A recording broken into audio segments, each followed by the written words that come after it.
RealAgriculture.com's coverage of the Southwest Ag Conference in Richtown, Ontario was brought to you by C&M Seeds, Pride Seeds, and High Stick NT.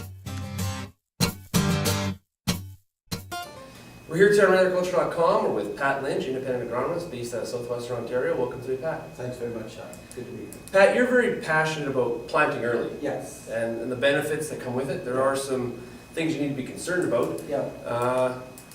Last year you said that we ran a huge on-farm experiment. What was that experiment? Okay, in Ontario in 2010, we planted over 1 million acres of corn in April. Biggest on-farm demonstration, on-farm ever. Now we had the highest corn yields in Ontario ever. Maybe 164. We beat the average corn yield in Ontario was higher than in the US, and that's got to be one of the objectives.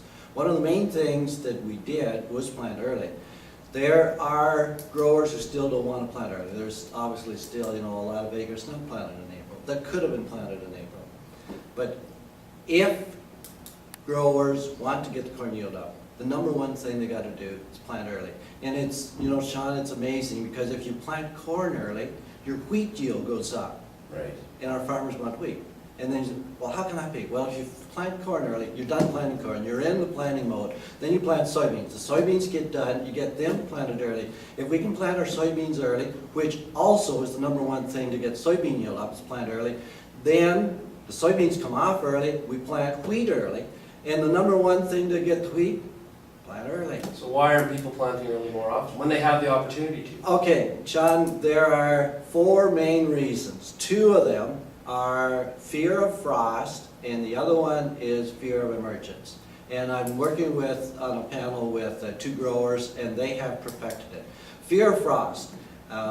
Growers are afraid that if I plant early April, I will get a frost in May, and it will kill it. To which I say, yes, that could happen. However, in Ontario, historically, we have lost more corn with a frost in August or early September than we have ever lost with corn being frozen off in May. We have lost corn frozen off in May, but we've lost far more because the corn wasn't planted on time and it didn't mature. And in 2009, we lost a pile of corn because it didn't mature on time because of the early frost. Well, isn't it worth the gamble? Like when we have corn at $6, it's such a high price, let's say $6, the probability of frost is probably quite low.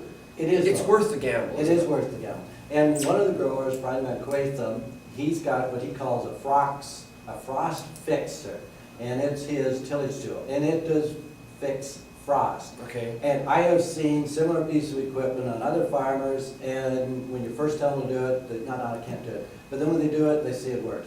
And really what it is, it's the rolling baskets on a cultivator. So you go in with as wide a cultivator as you can, 30, 40, 50 feet, and have the back feet just ticking the ground. And then he's got tine harrows and rolling baskets, and they are going so fast, they will flip off the frosted leaves. And with frosted corn, that's the problem. The corn comes up, the leaf tries to unfurl, but it's all rotted together and it can't get out. So if you can go out and remove those leaves, then the corn will start growing again. Is there a crop where, you mentioned wheat, soy, and corn.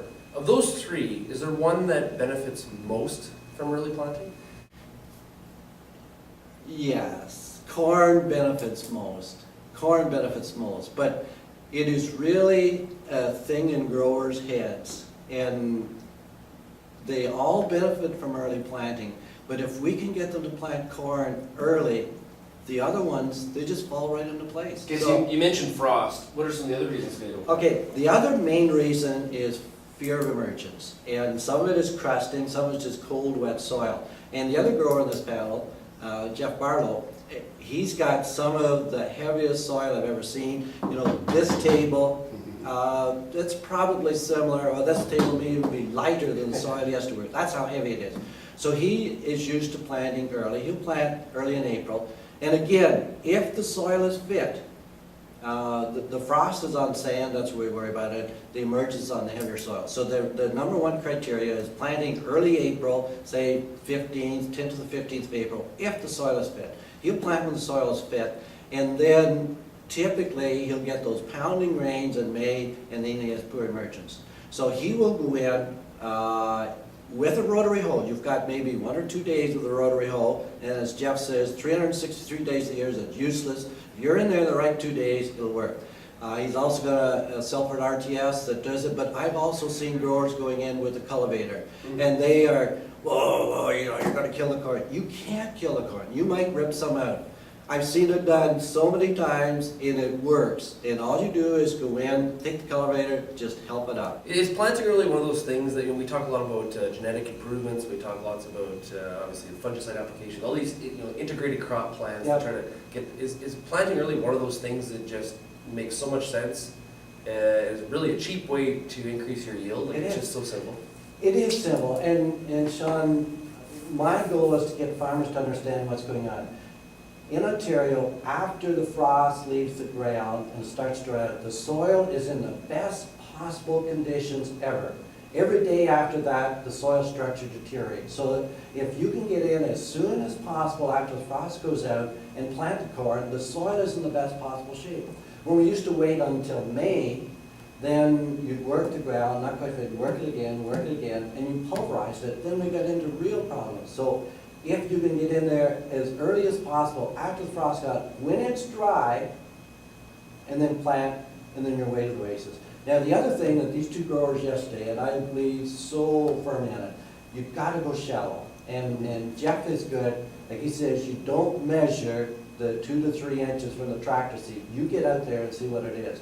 And Jeff says, more than once a day. More than once a day. Jeff says, you know, if you have some of those cultivator legs not even touching the ground and the rest are working okay, that's okay. They don't all have to be working the ground.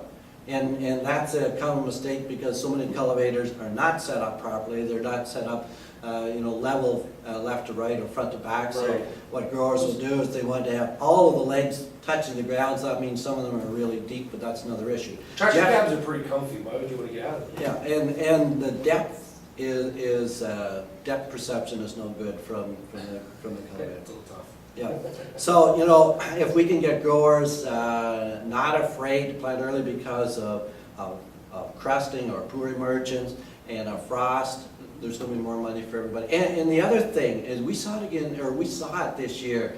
You plant early, the yield goes up, and the drying cost goes down. Next to nitrogen, one of the highest costs in growing corn is drying costs. This year we had growers, some of those fields came off with no drying costs, just like we were Americans, you know, we didn't have any drying costs. And many of the other fields, you know, they came off and the corn was so dry that the drying cost was very minimal. You know, that just a great way to make money growing corn. Plant early, higher yields, lower drying costs. Besides, obviously, the soil being too wet to plant, Yep. is there any other conditions that would present themselves that would prevent a grower from planting early? No, it's up here, it's between the ears, and I never used to plant corn until May 10th, I never used to plant corn until May 15th. But I tell growers, you know, number one, try some and see if you like it, and then next year do more. And the other thing, I'll ask growers, you know, 30 years ago, did you plant a lot of spring grain? Oh yeah. Well, when did you start then? Oh, well, I started in April. Corn is a cereal. Cereal is a corn. There's no difference in the morphology of it. There's a little bit. I'm exaggerating. Right. But I said, if it was good enough for you to plant cereals in April 30 years ago, it's good enough to plant corn in April. Plant them early. Get on with it. Pat, thanks a lot. You're We'll welcome. talk to you again Good soon. practice.